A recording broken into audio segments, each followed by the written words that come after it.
Et sans transition, on va vous parler de Ligue 1 qui est en vacances de fin d'année déjà, les chanceux. Oui. Ça commence tôt pour eux, c'est la trêve hivernale, c'est comme ça qu'on l'appelle, l'occasion pour nous évidemment de dresser un premier bilan de la saison, le championnat de France a un leader inattendu, Benoît. Oui, le RC Lens, que personne n'avait réellement vu venir en début de saison, les 100 et or, est étonnant leader de cette Ligue 1, mais une place que le club nordiste n'a certainement pas volée, totalement méritée au contraire pour les hommes de Pierre Sage, invité surprise, et ça donne un peu d'air frais, et ce n'est pas parce que c'est Lens que je le dis, un peu d'air frais à ce championnat, Lens qui est seul leader devant le tout-puissant Paris Saint-Germain. Pour vous donner un ordre de grandeur, le budget de Lens cette année c'est 60 millions d'euros, le 10e budget de Ligue 1, comparé aux 880 millions d'euros du Paris Saint-Germain. Lens, c'est donc la preuve en cette première moitié de saison que l'argent ne fait pas tout. Ils passeront les fêtes de fin d'année au sommet du championnat en s'imposant donc facilement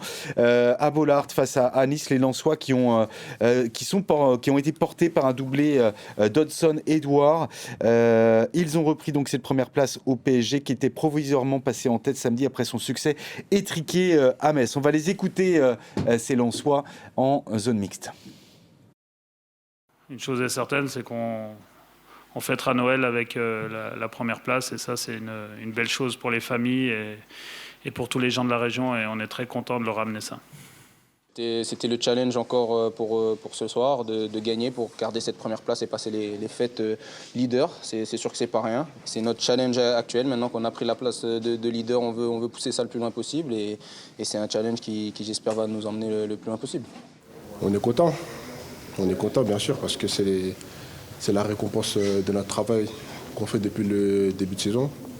Maintenant, voilà, c'est que la première partie de saison. On va en profiter et on va commencer à défendre notre place dès le retour de la trêve. Voilà, une place de leader loin d'être anecdotique, Elisabeth. 6e victoire de suite des Lensois qui tiennent le rythme donc des meilleurs. De la joie et des sourires forcément dans le vestiaire lensois après cette victoire face à Nice. Regardez.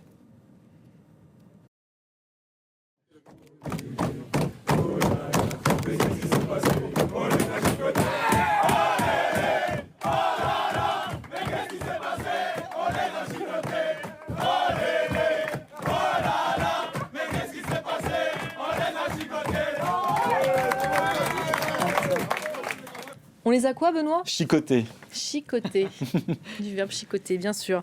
Derrière Lens, le PSG, parfois décevant aussi. Oui, Paris qui paye aussi sans doute ses efforts de la saison dernière. C'est un club qui a tout gagné en 2025, le championnat, sa première Ligue des Champions, la Coupe de France, la Super Coupe d'Europe, le trophée des champions. Seule la Coupe du Monde des clubs, la toute nouvelle compétition voulue et décidée par la FIFA, lui a échappé. Mais les Parisiens ont enchaîné les rencontres, 65 au total la saison dernière. Derrière, il n'y a pas eu vraiment de préparation estivale et des blessures qui se sont donc enchaînées dans le clan parisien. Doué, Dembélé, Marquinhos, Lucas Hernandez, Hakimi sont tous passés par l'infirmerie où ils sont encore, même si pour le Marocain les raisons sont différentes, blessés en Ligue des Champions après une faute d'un joueur du Bayern Munich. Luis Enrique est privé de nombreux titulaires ces dernières semaines. L'une des raisons qui explique en grande partie que ce PSG est parfois moins séduisant dans le jeu que l'année dernière. L'entraîneur parisien obligé parfois de s'en remettre à la jeune garde parisienne, comme lors de la victoire difficile, étriquée, je vous le disais, face à la Lanterne Rouge ce week-end. Pas de répit pour Paris qui disputera ce mercredi au Qatar son dernier match de l'année 2025, la finale de la Coupe intercontinentale face aux Brésiliens de Flamengo.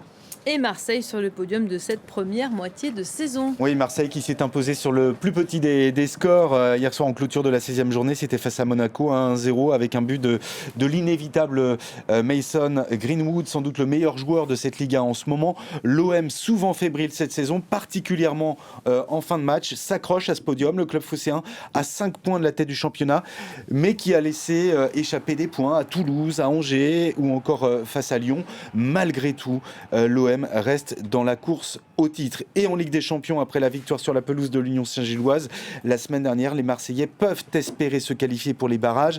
Marseille qui va devoir se passer d'un joueur, d'un élément essentiel depuis son retour à Marseille cet été. C'est bien sûr Pierre-Emerick Aubameyang qui va prendre la direction du Gabon, puisqu'il va disputer avec les Panthères cette CAN, cette Coupe d'Afrique des Nations au Maroc à partir du 21 décembre. La finale, si les Gabonais allaient jusqu'en finale.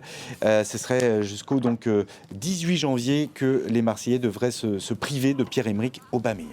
Et pas loin de ce trio de tête, on va retrouver Lille et Lyon. Oui, le LOSC 4e, Lyon 5e. On parle d'une équipe qui était rétrogradée administrativement en fin de saison dernière. L'OL qui a finalement sauvé sa place dans l'élite en appel. Ça peut être joué également sur la cohésion de ce groupe lyonnais qui s'en sort très bien sur le plan européen également, puisqu'ils sont leaders de la phase de Ligue de la Ligue Europa.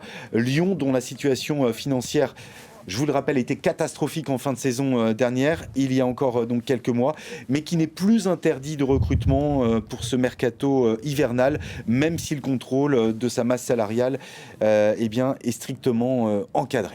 Bon, ça c'était pour les bons élèves. On va poursuivre le carnet de notes avec les cancres maintenant, Benoît Perrochet. Oui, Metz, la lanterne rouge, 11 points seulement, tout comme le FC Nantes, les Canaries qui devancent le club lorrain grâce à une meilleure différence de but. Rien n'est encore fait dans le bas du tableau, mais ça ne va pas fort non plus pour Auxerre. Idem pour le Paris FC qui affrontera le PSG pour la reprise du championnat en janvier. Ce sera évidemment l'un des derbys auxquels on sera attentif dans cette saison de Ligue 1. Pas facile en tout cas ce retour en Ligue 1 pour le PFC qui n'avait plus joué parmi l'élite depuis 46 ans. Une première moitié de saison également très très compliquée pour Nice, pour les Aiglons, battus pour la 6e fois d'affilée ce week-end. Ils poursuivent leur dégringolade, les Niçois, dans une atmosphère de plus en plus électrique entre les joueurs, entre le staff et les supporters. Merci beaucoup Benoît Perrochet pour ce bilan et ce carnet de notes